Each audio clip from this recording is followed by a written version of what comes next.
We can't stop talking about it because we have a long way to go. Welcome to the Last Catherine podcast. Hi, welcome to Last Catherine. I'm Pallas. And I'm Robert John Hadfield. And today's What's in the Blank, I've got a real interesting one for you.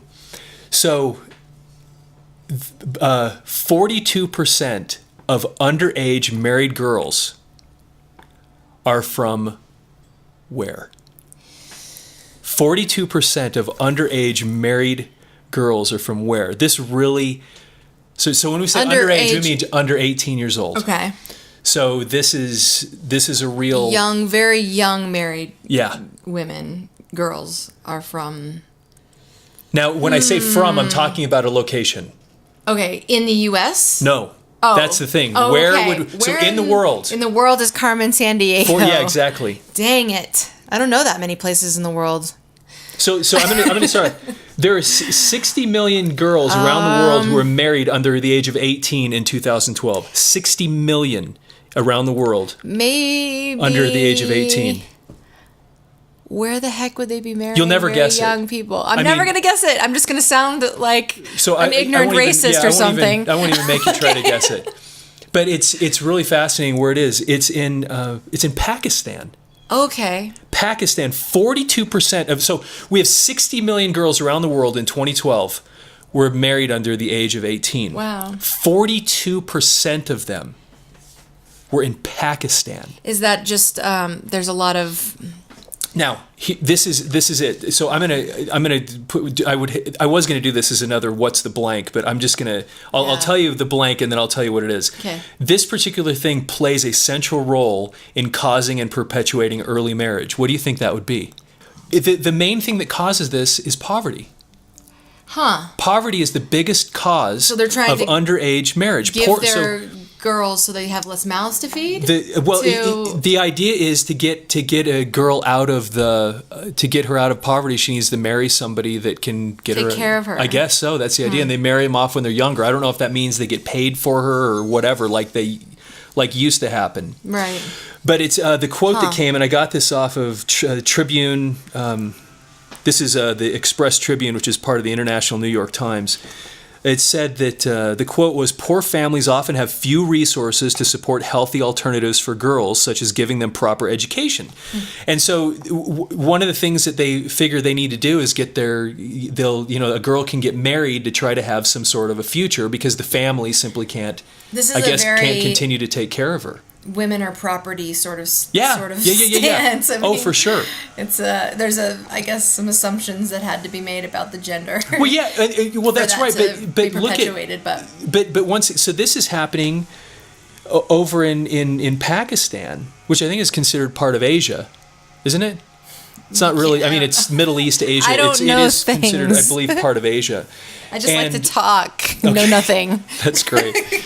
But apparently the high degree of poverty that exists there, the number, the 42% is what really amazed me. Yeah. So anyway, what got me thinking about this whole marriage thing was something that you were talking about. You were talking about what happened with Kim Davis. Mm-hmm. And it was interesting because whether you support her or don't support her for doing what she did. Now, obviously, I'm a real conservative Mormon. We probably have very different views on a lot of these things. I know we do, and I got to be honest. I have real mixed feelings about a lot of these things. But you brought up such an important point just a minute ago that I thought we need to talk about this. Mm-hmm. And why don't you go ahead and throw that out again? Yeah. And so first, I'll just state, just because I think we do need to call out like our differences, because this is such a open forum, and John and I are so close, and we're very different. Mm-hmm. She disgusts me, Kim Davis. I'm fully for any kind of marriage, honestly. Gay or trans or what, if you want to get married and you are in love, I'm for it. It doesn't affect my marriage, and except that I'm happy for you, and then I usually kiss my husband because I'm like, yay, love. That's it. Uh-huh. So, but what I kept seeing in the news was people slut-shaming this woman. Like, how could she be married 8 times or however many times she was married if she's so ugly, and look at how hideous and what a fat blah. And I posted on my Facebook, I said, who cares if we agree or disagree? Can we all just stop slut-shaming someone we disagree with? Why is that why we're just what we go to hurt a woman, And that was hard for me. But a bunch of my friends, only girls though, which I thought was interesting, were like, thank you, please. I've been trying to figure out a way to say this. Like, it's ridiculous. That's the thing that we gravitate towards. Yeah, and I think that's okay. Like, yeah, look at that ugly, whatever. The thing Trump said in the news this last week, he says that he didn't mean her looks specifically, but he made that comment about Fiorina, I think that's her name. She's one of the presidential candidates, and just made a comment. Look at that face. Blah, blah, why would you? And it was that same kind of thing. Like, why is it that we instantly go towards, when we're talking about a woman, instantly go toward their looks? I mean, yes, people do make fun of Donald Trump a little bit for his hair, maybe a lot about his hair, but not this way. There's no kind of, and I'm glad you said something a second ago, because this is somewhere where all the people that, although I'm a member of the LDS Church, I do not speak for the LDS Church at all. And they would probably, most of them would really disagree with me in this area, because when I first started hearing the idea of same-sex marriage, LDS? Mormon, Latter-day Saints, Church of Jesus Christ of Latter-day Saints. I'm sorry, I'm used to that. I'm just used to saying that. I remember back when I was in college, this had been in the early 90s, it was the first time I'd ever heard anybody talking about same-sex marriage. And they said that that whole idea destroys the sanctity of marriage. And I remember thinking to myself, well, how? And you just said something that I used to think at that same time. I was like, I said, the only thing that destroys the sanctity of a marriage is the person in the marriage. Right, it's a personal thing. I've seen plenty of heterosexual people destroy the sanctity of marriage. You don't, just because two other people that are the same sex decide that they're married, doesn't destroy the sanctity of your union that you have. And that just always, and I'm glad you said that, because that always bothered me. And personally, I've never had a problem with the whole idea. I never have. It's never bothered me. Going back to college, I remember thinking, well, why do I care? Yeah, their marriage has nothing to do with my marriage. If two just people like my decide, marriage should have nothing to do with their marriage. I don't understand. Anyway, like I said, it's something I've just never really cared. Yeah. If two people decide that they are, but anyway. But I guess I understand, or like if I'm going to step outside myself and try to understand it from a objective point of view, I think, and please, right on our Facebook, let's straighten me out. But I think what their idea is that marriage is as a philosophy, right, is the union of two people, and for them that only means straight people, because that's what God says. So as philosophically speaking, they're saying it destroys the sanctity because it destroys the idea. But that's kind of, to me, like saying that in another country, they eat dogs. So because they eat dogs, that destroys my relationship with my pet dog, who I care deeply about. I have a pet dog, but because they do that, we have to stop that, because my relationship is getting damaged from that. No, that's exactly just, right. That's I think you're exactly right about that, because if you're married and that union is sanctified, or it has sanctity to you, why I should care? Why what somebody else decides that they're going to do changes what I believe in my heart. Yeah. I mean, I don't know why it should. And like you said, it's that weird abstract philosophical meaning of marriage, which is why I brought up the whole, which is really goofy, but the dog relationship is see once again, I know the LDS Church has made statements about this, that the official statement is that it's between a man and a woman. And that's the way God ordained it, and that's the way it's supposed to stay. And I think that the problem that we run into, and I want to be careful that I don't start throwing out too many. This is not supposed to be about my opinions. That when we start getting the government involved with marriage in the first place, I've never understood why the government should be involved in deciding if two people's relationship is valid. I don't know what the federal government has why they're involved with that. So why are we? Why just the whole there be thing tax in general? Like just I mean, just government, get out of the business of marriage. I don't know why they ever got in the business of marriage in the first place. Why they ever got in the idea that they could why they could decide two people's relationship, yours count and yours don't. I don't know why that ever became part of government's decision-making process. And it seems that all we're doing now is strengthening the government's position in that decision-making. And it seems to me that what we should be doing is removing their power in that decision-making and let people do whatever the heck they want to do.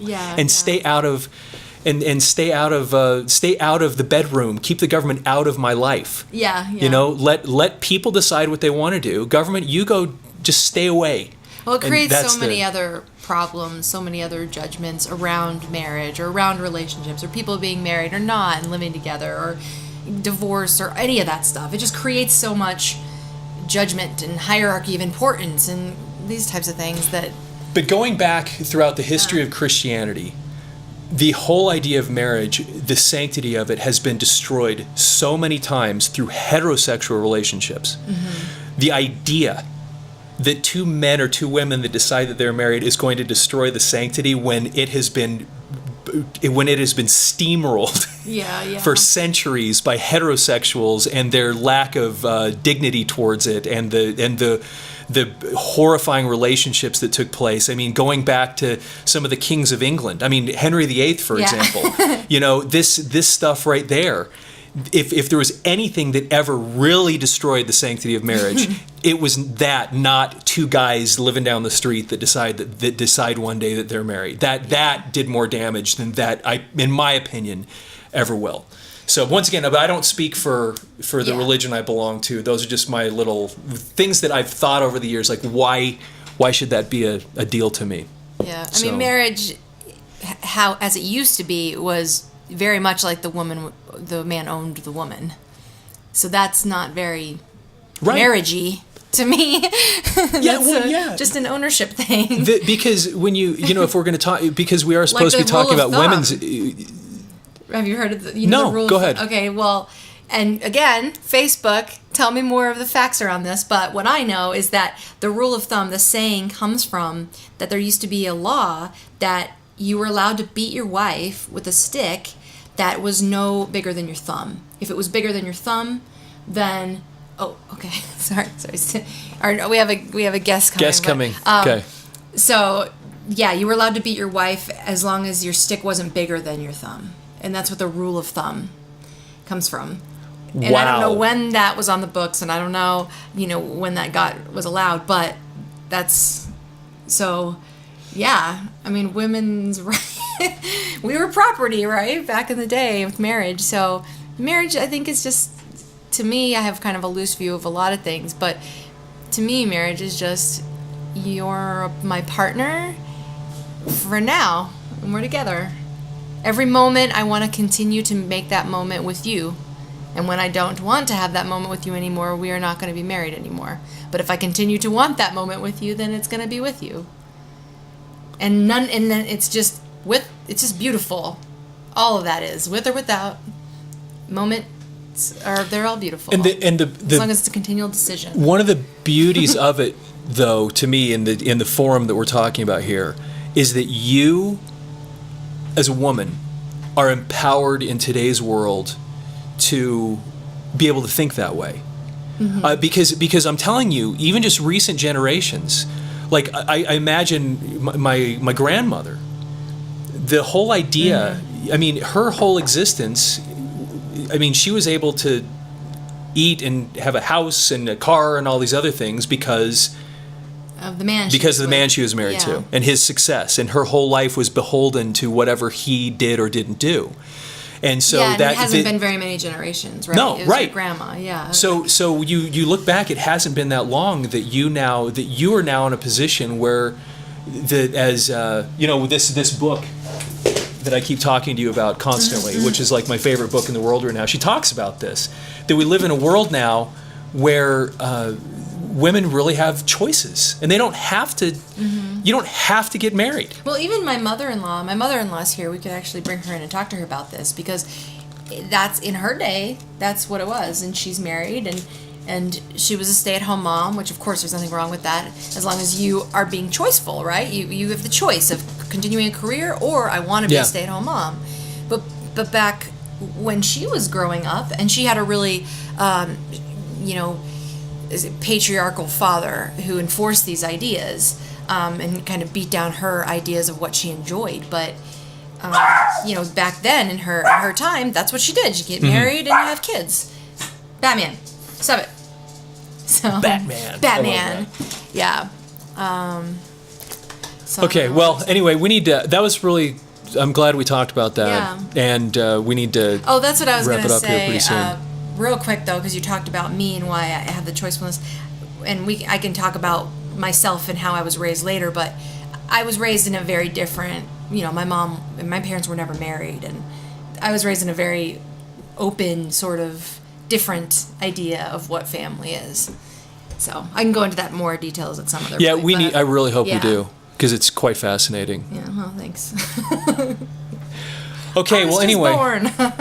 Well, that'll be the end of this little segment. And once again, please comment, leave notes in Facebook, and if you have topics or stories, we really want to hear great stories, and especially if you live in the Denver area right now and you have something you'd really like to talk about, get a hold of us on one of our pages, and we'll see if we can get you in here to talk. Yeah, please. Anyway, thanks, Pallas.